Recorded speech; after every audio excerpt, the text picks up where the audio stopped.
శ్రీ గురుభ్యో నమః. శ్రీ మహాగణాధిపతయే నమః. శ్రీ సరస్వత్యే నమః. భక్తులారా, వ్యాస మహర్షి రచించిన మహాభారత ఇతిహాసం యథాతథంగా చెప్పుకున్నాం. ప్రతి శ్లోకం దాని అర్థం. ఇందులో భాగంగా నిన్నటి వరకు మనం ఆది సభ, అరణ్య, విరాట, ఉద్యోగ, భీష్మ, ద్రోణ, కర్ణ, శల్య, సౌప్తిక, స్త్రీ పర్వాలనే 11 పర్వాలు పూర్తి చేశాం.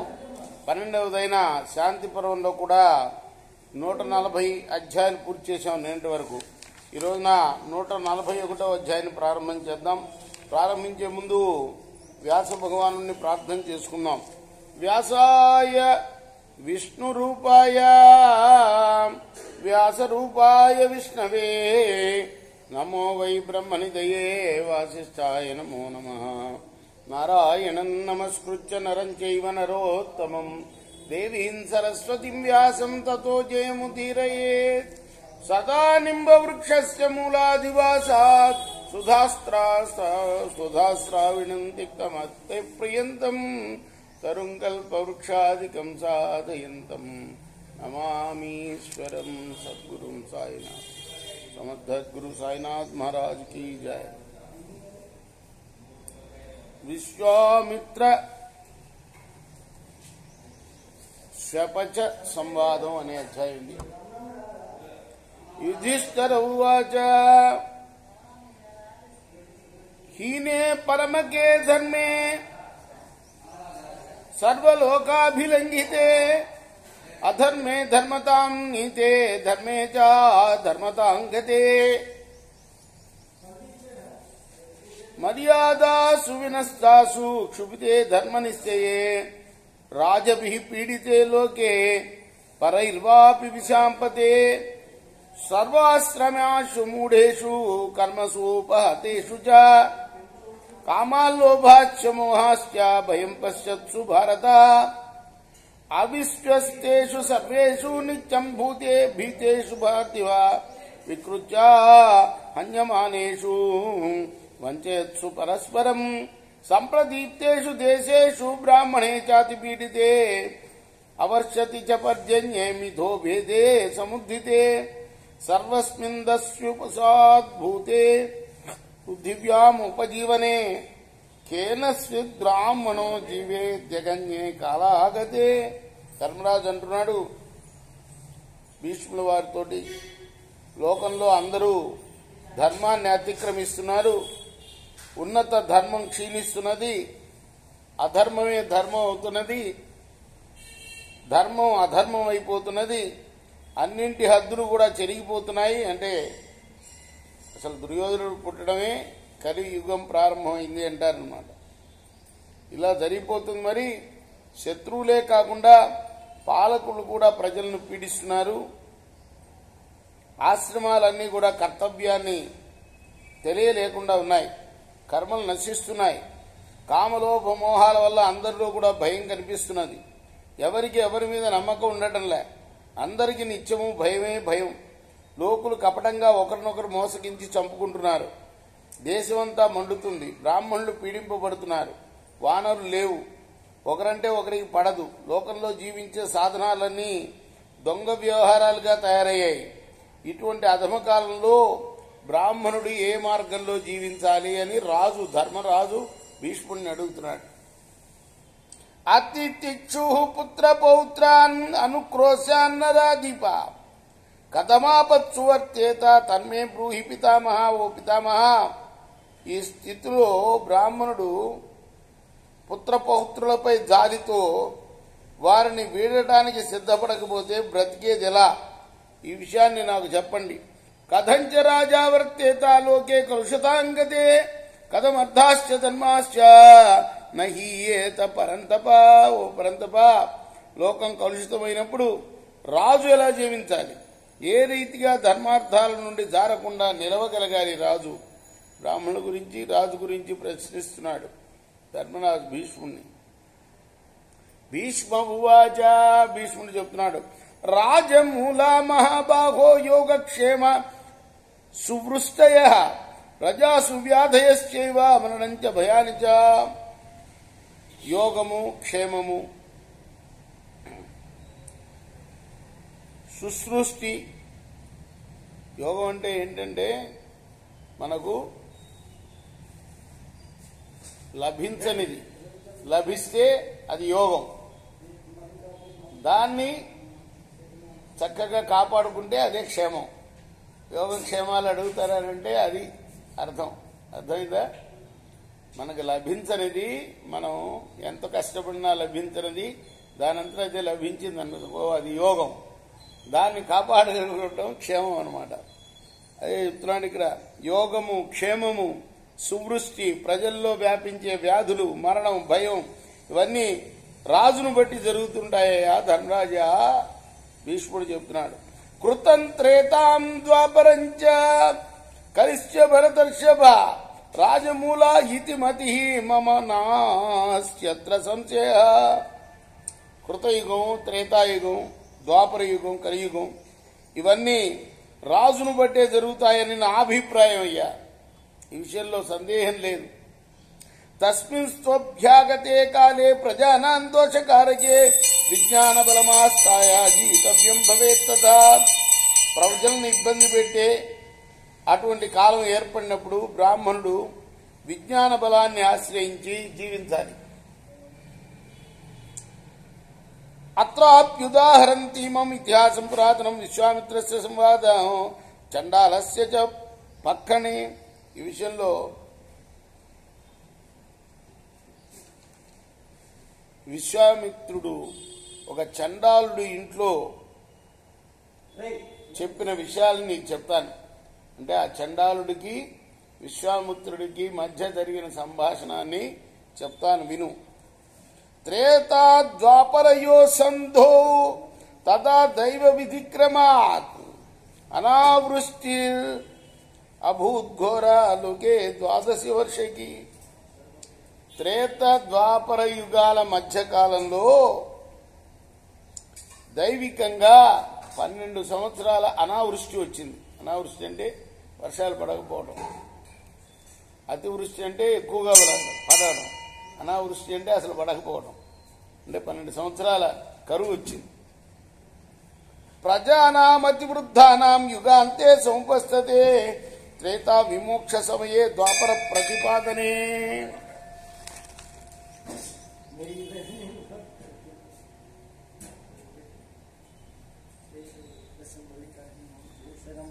త్రేతాయుగం దాదాపు ముగిసిపోయి ద్వాపరం ప్రారంభమయ్యే సమయంలో జనసంఖ్య బాగా పెరిగిపోయింది. వర్షాలు లేకపోవటం వల్ల ప్రళయం వచ్చినట్టే అనిపించింది.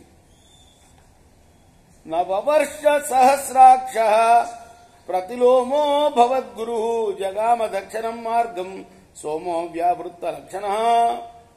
ఇంద్రుడేమో వానలు కురిపించడం లేదు, గురువు వక్రించాడు, చంద్రుడు వికృత రూపుడై దక్షిణ మార్గాన సంచరించసాగాడు. నవశ్యోయోపి తత్రాభూత్ కుత ఏవాభ్రజాతయ వజ్జ సంక్షిప్తితో యోగో కించిదంతర్గతస్తత. ఆ సమయంలో అక్కడ పొగమంచు కూడా ఏర్పడలా. ఇక మేఘాలు ఎక్కడి నుంచి వస్తాయి? నదుల్లో ప్రవాహం మందగించింది, కొన్ని నదులు కనిపించకుండా పోయాయి. సరాంశ సరితశ్చైవ కూపాప్రశ్రవణాని చ అతత్ విశోన్న లక్ష్యంతే విసర్గ. దైవ కారిక సరస్సులు, నదులు, బావులు, సెలయేళ్లు అన్నీ తమ శోభను కోల్పోయి ఎండిపోయాయి.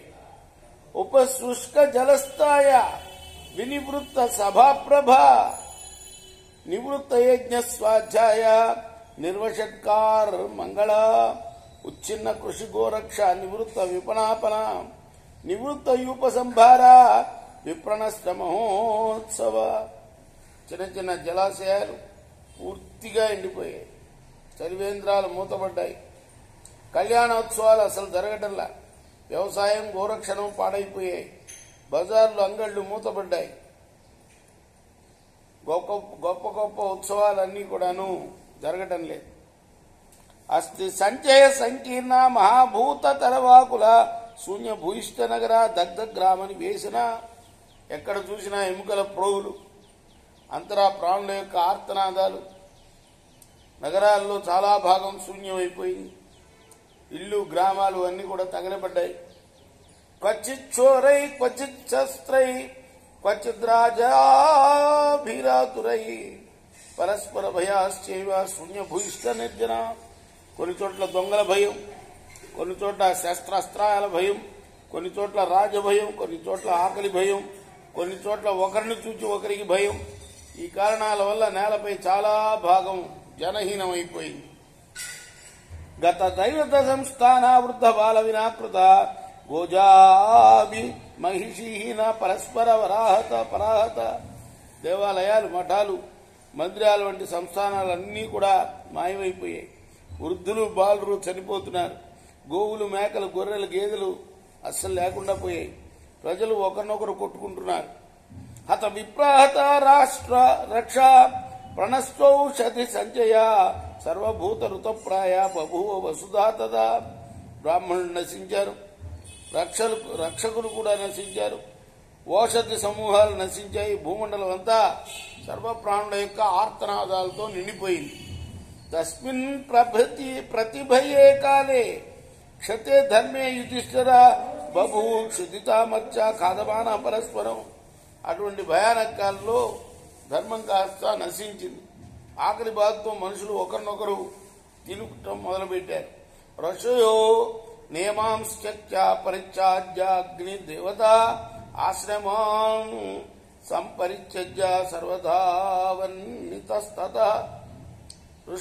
ఋషులందరూ కూడా తమ తమ నియమాలు వీడి అగ్నిదేవతలను వదిలి ఆశ్రమాలను వదిలి ఎటు పడితే అటు పారిపోయారు.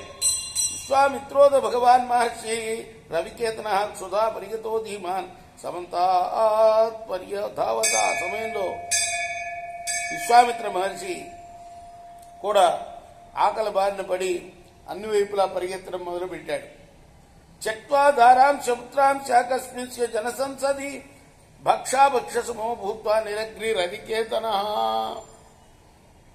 భార్యని, పిల్లల్ని ఎక్కడో ప్రజల మధ్య వదిలిపెట్టి అగ్నిని, ఆశ్రమాన్ని కూడా వీడి తిన తగినవి తిన తగనివి అనే భేదం లేకుండా తిరగడం మొదలుపెట్టాడు ఆయన. స కదాచిత్ పరిపతన్ స్వపచానం నివేశనం హింస్రాణం ప్రాణిఘాతానాం నాససాధవనే క్వచిత్. ఒకనాడు ఆ విశ్వామిత్రుడు అడవిలో ప్రాణుల్ని వధించి హింసించే చండాలుర యొక్క వాటికిని చేరాడు. విభిన్న కలశాకీర్ణం స్వచర్మచ్ఛేదరాహితం వరాహకర భద్రాస్తి కపాల ఘట సంకులం. ఆ ఇంట్లో పగిలిపోయిన కుంటలు అంతరా పడిన్నాయి. కుక్కల మాంసాన్ని ఒలిచే పనిముట్లు అక్కడున్నాయి. పందులు, గాడిదల ఎముకల ముక్కలు, కుండ పెంకులు, కొండలు చల్లా చెదురుగా కనిపిస్తున్నాయి. మృత చైల పరిస్తీర్ణం నిర్మాల్యకృత భూషణం సర్ప నిర్మోకమాలాభి కృత చిహ్న కుటీమఠం. శవాల గుడ్డ పేలికలు ఇళ్లలో వేలాడుతున్నాయి. శవాల నిర్మాల్యంతో ఇళ్లు అలంకరింపబడి ఉన్నాయి. పాము కుబుసాల మాలలు అక్కడి ఇళ్లకు, మఠాలకు గుర్తులుగా ఉన్నాయి. కుక్కుటారావ బహుళం గద్దవద్వని బాధితం ఉద్ఘోషిభ్య కరైర్వాక్యై కలహద్భి పరస్పరం. కోడి కూతలు వినిపిస్తున్నాయి. అక్కడ గాడిదల అరుపులు కూడా వినిపిస్తున్నాయి. పెద్దగా అరుస్తూ కఠోర వాక్యాలతో వారు పరస్పరం కలహించుకుంటున్నారు. ఉలూకపక్షధ్వనిభి దేవతాయుతరైర్వృతం లోహ ఘంటా పరిష్కారం స్వయూధ పరివారితం. అక్కడ దేవాలయాల్లో గుడ్లగోబులు అరుపులు వినిపిస్తున్నాయి. అక్కడ ఇళ్లు లోహపు మండలతో అలంకరింపబడి ఉన్నాయి. కుక్కల గుంపులు ఇళ్ల చుట్టూ తిరుగుతున్నాయి. తత్ప్రవిశ్య క్షుధావిష్ట విశ్వామిత్రో మహర్షి ఆహారాన్వేషణే యుక్త పరం యత్నం సమాస్థితం. ఆకలికున్న ఆ మహర్షి విశ్వామిత్రుడు ఆ పల్లెలోకి ప్రవేశించి ఆహారం కోసం తీవ్ర ప్రయత్నంలో అన్వేషణ మొదలుపెట్టాడు. నచ క్వచిద్విందస్య భిక్షమాణోపి కౌశిక మాంసమన్నం ఫలం మూలం అన్యద్వా తత్ర కించన. విశ్వామిత్రుడు ఎక్కడ యాచించినా కూడా మాంసం గాని, అన్నం గాని, పండ్లు గాని, దుంప గాని ఇంకేది దొలక. అహో కృత్యం మయా ప్రాప్తం ఇది నిశ్చేష్య కౌశిక పపాత భూమౌ దౌర్బల్య తస్మిన్ చండాల పక్కనే. అయ్యో నాకెంత కష్టం ఇచ్చింది అనుకుంటూ విశ్వామిత్రుడు బలహీనతుల్లా ఆ చండాల వాటికిలో నేల మీద పడిపోయాడు. రేపు మనం 36వ శ్లోకం నుండి కొనసాగిద్దాం. కృష్ణార్పణమస్తు. సాయి కృష్ణార్పణమస్తు.